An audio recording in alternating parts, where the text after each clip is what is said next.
This Sunday morning, Hurricane Roslyn reached the north-central coastal region of continental Mexico, coming from the Pacific.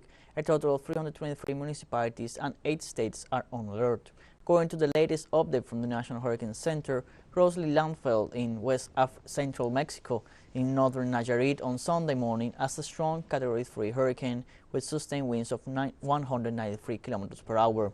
Roslyn is forecast to weaken rapidly as it moves inland over the mountainous western Mexican terrain.